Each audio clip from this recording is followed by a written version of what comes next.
हर हर महादेव, जय भोलेनाथ। नमस्कार, मैं साधना पांडे मार्गदर्शन पे आपका स्वागत करती हूँ। तो चलिए दोस्तों, आज हम जानेंगे प्रदोष व्रत के बारे में। महादेव का परम प्रिय व्रत प्रदोष व्रत।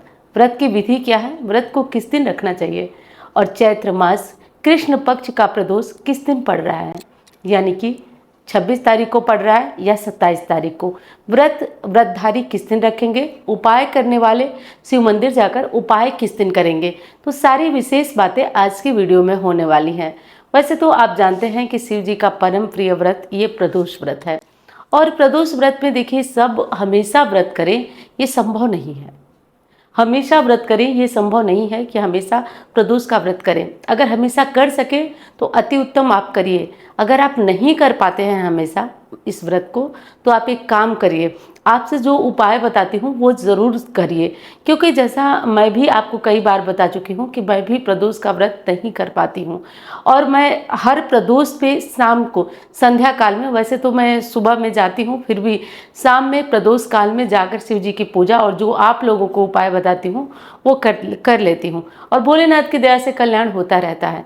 तो मैं वही चाहती हूँ कि जो भी भाई बहन व्रत करते हैं तो अति उत्तम, जब व्रत ना भी करें ना, तो आप प्रदोष जैसे तिथि को आप ना छोड़ें। इस बात का ध्यान रखिए, प्रदोष को ध्यान रखिए, और आप प्रदोष के दिन जरूर शिव मंदिर जाइए। इस विशेष बात का आपको जरूर ध्यान रखना होता है। देखिए, विशेष ध्यान ये देना होता है कि प्रदोष की तिथि में जो शाम की पूजा होती है वो बहुत महत्वपूर्ण होती है। शाम की पूजा होती है संध्या काल में, प्रदोष काल जिसे बोला जाता है, गोधूली बेला भी जिसे बोला जाता है। और इस गोधूली बेला में शिव जी की पूरे मन से तन से भोलेनाथ की पूजा होती है, और ऐसा करने से भोलेनाथ शीघ्र प्रसन्न होते हैं। कारण क्या है?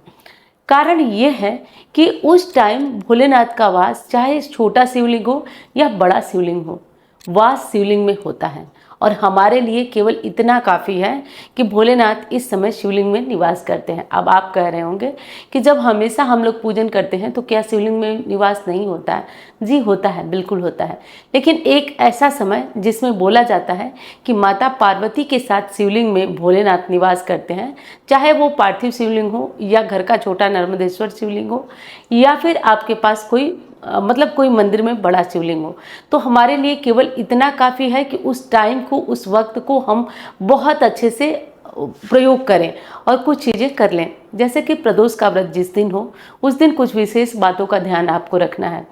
उस दिन आप सुबह से जल्दी उठ जाइए, क्योंकि जल्दी उठने से ना हमारे काम जल्दी होते हैं। कहना आसान है, हो नहीं पाता है, कभी कभार थोड़ा सा देरी भी हो जाती है। तो चलिए, देरी हो जाए तो कोई बात नहीं, प्रयास अपना जारी रखिए कि सुबह जल्दी उठना है। जल्दी उठने के बाद आपको कुछ विशेष काम करना है, जैसे कि बेलपत्र वगैरह एक दिन पहले तोड़े हुए आपके पास होना चाहिए। उस दिन आप बेलपत्र नहीं तोड़ेंगे। उसके बाद आप पंचामृत का इंतजाम कर लीजिए, पंचामृत वगैरह का इंतजाम करके पहले से रख लीजिए, और पंचामृत से भोलेनाथ की पूजा करिए। अगर देखिए हमेशा पंचामृत ना मिले तो कोई दिक्कत नहीं, प्रदोष पे पंचामृत से स्नान करा दीजिए, सोमवार को करा दीजिए, या सोमवार को नहीं हो पाता है तो प्रदोष कर दीजिए, तब भी भोलेनाथ की कृपा मिलती है। और पंचामृत नहीं मिलता है तो शहद का डिब्बा, घी, चीनी, ये सब तो मिल ही जाएगा। तो इस सब से ही अभिषेक कर लीजिए भोलेनाथ का, यही कर लीजिए। और हाँ, दूसरी चीज बताती हूँ आपको जो कि बहुत ध्यान रखने वाली है। भोलेनाथ की पूजा में कुछ विशेष चीज़ें और होती हैं जिनको कि आप लोग चढ़ाया करिए, बहुत फायदेमंद होता है।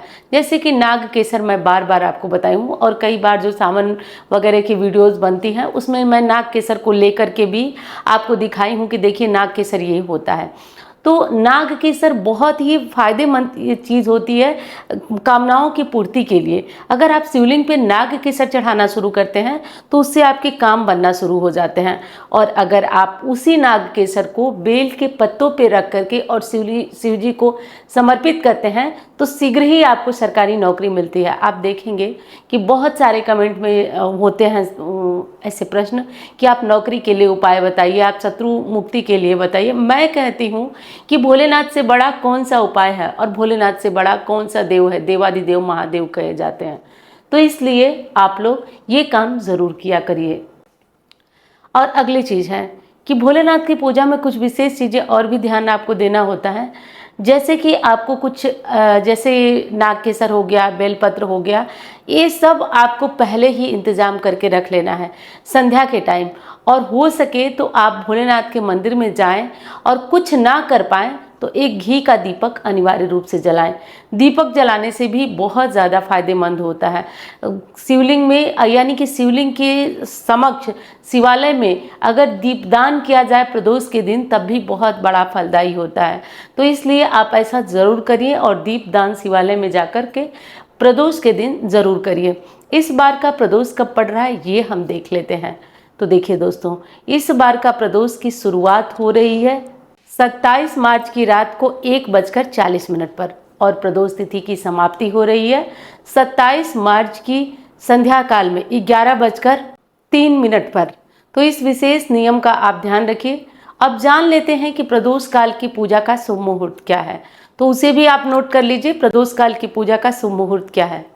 शाम 6:36 से 8:59 तक प्रदोष काल की पूजा का शुभ मुहूर्त है। तो इस मुहूर्त को तो आपने नोट कर लिया होगा, और इस मुहूर्त को नोट कर इसी मुहूर्त में आप पूजन करें। वैसे अगर मुहूर्त से इधर उधर भी हो जाता है तो आपको घबराने की ज़रूरत नहीं है, कोई भी दिक्कत नहीं है। आप मुहूर्त से थोड़ा सा हटकर भी पूजन कर लेते हैं, लेकिन करिएगा ज़रूर। कभी कभी क्या होता है कि शिवालय घर से बहुत दूर होता है, और शिवालय जाने में ही हमारी हालत ख़राब हो जाती है।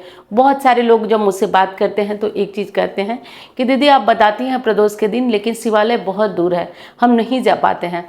तो आप एक काम करिए, सरल सुलभ, कि आप घर में ही पार्थिव शिवलिंग बनाइए, और पार्थिव शिवलिंग बनाकर उनका पूजन करिए। पूजन करने के बाद घर के गमले में ही उनका विसर्जन कर लीजिए। तुलसी का गमला छोड़कर किसी भी गमले में उनका विसर्जन कर दीजिए। ऐसा करने से भी आपके काम बन जाते हैं। और विश्वास करिए, शिवलिंग की महत्ता जो बाहर के शिवलिंग यानी मंदिर वाले शिवलिंग होते हैं उससे भी बढ़कर माना जाता है। क्यों माना जाता है पहले भी मैं बता चुकी हूँ आपको, क्योंकि ये जो पार्थिव शिवलिंग होता है उसके निर्माणकर्ता स्वयं आप होते हैं। उसको बनाते भी आप हैं, पूजन भी आप करते हैं, विसर्जन भी आप करते हैं। इस कारण इस जो प्रदोष के व्रत या शिवलिंग बनाने का फल है वो आपको अधिक मिलता है। तो आप ऐसा कर लिया करिए। अगर मंदिर कहीं दूर है, आप नहीं जा पाते हैं तो, और हल्के में न लीजिए इस उपाय को। इस उपाय को आप सभी अपने घर में किसी मनोकामना की पूर्ति के लिए भी आप करके देख सकते हैं। 6 महीने करिए आप। विश्वास से बताती हूँ, देखिए कहती बहुत लोगों से हूँ, सुनते कम लोग हैं, और जो लोग सुनते हैं कमेंट में आप। इस समय तो मैं काफ़ी चीज़ों में बिजी हूँ, जैसा कि आप जानते ही भी होंगे कुछ लोग जो मुझसे बात करते हैं, तो इस कारण आपके कमेंट वगैरह पिन नहीं कर पाती हूँ। लेकिन विश्वास मानिए, अगर दृढ़ शक्ति से लग जाए दृढ़ विश्वास से लग जाए तो हमारा काम बनना तय है। 6 महीने तक आप घर में पार्थिव शिवलिंग बनाइए। हर प्रदोष उनका विधि से पूजन करिए। घर के गमले में ही उनका विसर्जन करिए। पूरी रात मत रखिए, तुरंत पूजा करिए और तुरंत विसर्जन करिए। आप देखिए चमत्कार इसी धरती पे कैसे नहीं होता है। इसी धरती पे चमत्कार होता है। आप करके देखिए।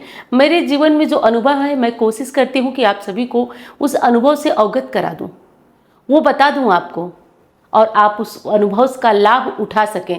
तो आप लोग ज़रूर इस अनुभव का लाभ उठाइएगा। और प्रदोष इस बार गुरुवार को पड़ रहा है, तो गुरु प्रदोष व्रत है।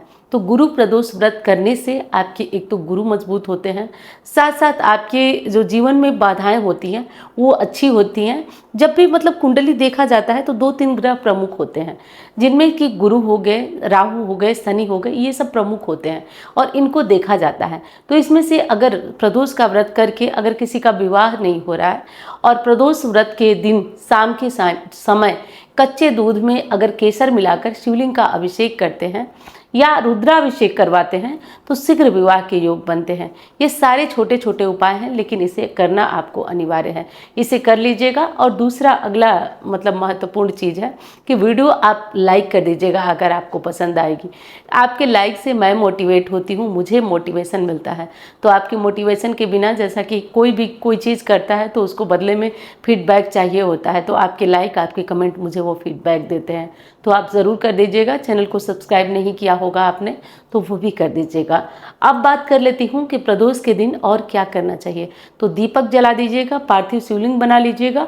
और अगली चीज़ है कि आप अगर विवाह नहीं हो रहा है या पति के साथ अनबन है तो केसर में दूध डालकर अपने यहाँ कोई पंडित जी हों तो उनसे रुद्राभिषेक करा लीजिएगा।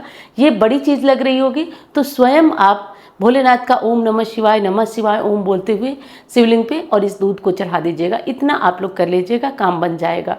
तो चलिए मैं मिलती हूँ अब अन्य वीडियो में। धन्यवाद।